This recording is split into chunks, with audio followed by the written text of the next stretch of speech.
दोस्तों नमस्कार, मैं विनोद शर्मा पॉलिटिकल चौपाल में आपका स्वागत करता हूं। आपने कल बीजेपी के राष्ट्रीय प्रवक्ता गोपाल अग्रवाल जी का इंटरव्यू देखा। उसमें पहली कड़ी में जो राहुल गांधी, सोनिया गांधी और कांग्रेस के जो ट्रस्ट हैं उन पर उनका तीखा हमला था।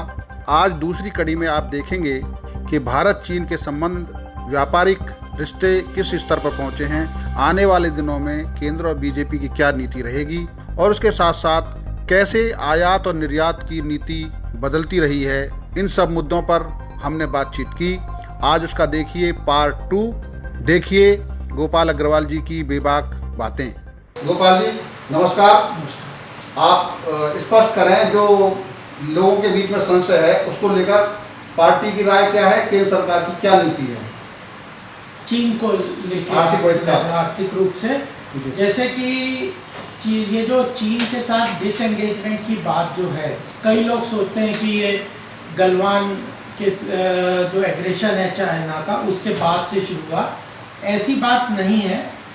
जब आरसेप जब था, रीजनल कॉम्प्रिहेंसिव इकोनॉमिक पार्टनरशिप की बात थी, वह नवंबर में चीन सरकार का प्रेशर था कि हम जब शी जिनपिंग भारत आए थे तब उनका प्रेशर था चाइना की भारत आरसेप साइन कर दे। लेकिन प्रधानमंत्री ने सब लोगों की बात को समझते हुए, देश की अर्थव्यवस्था की आवश्यकताओं को देखते हुए, मैन्युफैक्चरिंग सेक्टर को जो पीछे एफटीए वगैरह के कारण जो नुकसान हुआ था उनको समझते हुए तब यह आरसेप की संधि को रोक दिया था और जो भारत है वो आरसेप के साथ अनुबंध नहीं किया था। तब से हम लोगों ने यह प्रयास किया कि ये जो चीन के साथ जो मैन्युफैक्चरिंग सेक्टर का बहुत बड़ा इंटीग्रेशन है उसको कम किया जाए और भारत के मैन्युफैक्चरिंग सेक्टर को मजबूत किया जाए, ताकि भारत से बने हुए प्रोडक्ट जो हैं, भारत से बनी हुई वस्तुएं ही लोग यहाँ पे भी इस्तेमाल करें और विश्व में अलग अलग जगहों पे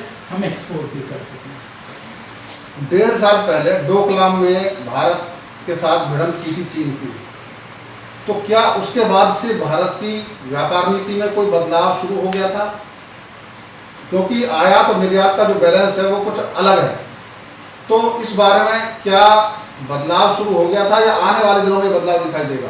नहीं, देखिए, जब ये जो फिस्कल जो ट्रेड डेफिसिट है चीन के साथ, वो हमारा धीरे धीरे काफ़ी बड़ा है और इसका एक मुख्य कारण ये भी था कि 2010 में हमने आसियान कंट्रीज़ के साथ फ्री ट्रेड एग्रीमेंट साइन किया और उसके कारण ये जो आसपास के 10 देश हैं, चीन ने उसका फ़ायदा उठाते हुए अपनी कई सारी मैन्युफैक्चरिंग कंपनीज़ को इंडोनेशिया, बांग्लादेश, मलेशिया जैसे स्थानों में स्थानांतरित कर दिया और वहाँ से ज़ीरो कस्टम ड्यूटी के मार्फत वो भारत में सस्ता सामान आयात करने लग गए।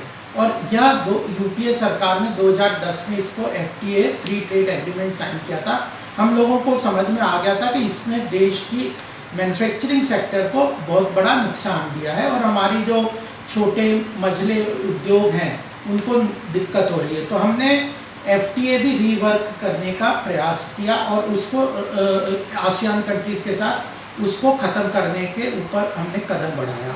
फिर इस बार बजट जो आया तब हमने लगभग 56 आइटम्स में 8 कैटेगरी में इंपोर्ट ड्यूटी बड़ी बढ़ाई। चीन से क्या है, बड़े छोटे छोटे आइटम्स यहाँ इंपोर्ट होते हैं, खिलौने हैं, जो छोटे छोटे मोबाइल पार्ट्स हैं और वो जो स्टील के छोटे सामान हैं, बिजली के इलेक्ट्रिकल सामान है, इलेक्ट्रॉनिक के सामान है, जो कि भारत में बड़े आसानी से बन सकते थे। लेकिन कहीं ना कहीं पुरानी सरकारों की यह पॉलिसी रही कि भारतीय मैन्युफैक्चरिंग सेक्टर को बढ़ावा ना मिले और वो कॉम्पिटिटिव ना रहे और चीन से हमारा आयात बढ़ता गया। तो उसको ध्यान में रखते हुए हमने इस बार बजट में भी लगभग 56 आइटम में काफ़ी इंपोर्ट ड्यूटी बढ़ाई थी और टॉयज़ वगैरह में तो 20% से बढ़ा के 60% तक इंपोर्ट ड्यूटी कर दी। तो हमारा चीन के साथ मैन्युफैक्चरिंग सेक्टर का डिसएंगेजमेंट तो नवंबर से ही शुरू हो गया था और उसके बीच में हमें समझ में आ रहा था कि चीन की जो विस्तारवाद योजना है वो फिजिकली नहीं है, आर्थिक रूप से भी वो विस्तारवाद के रूप में काम करता था। और जैसे पीछे दत्तोपंत ठेंगड़ी जी बहुत पहले कहा करते थे कि इकोनॉमिक इंपीरियलिज्म, आर्थिक विस्तारवाद की नीति आजकल ज़्यादा चल रही है और उसमें चीन सबसे अग्रणी रूप से काम कर रहा था, तो उसको हमने समझते हुए उसके साथ डिसएंगेजमेंट शुरू कर दिया। अच्छा, 2014 के बाद चीन के साथ आयात निर्यात का आंकड़े में क्या है स्थिति इस समय? देखिए, अगर आप कंसिडर करेंगे तो अगर आप 2006 से लेकर 2014 तक का जो आयात का ग्रोथ देखेंगे वह कई सौ गुना है।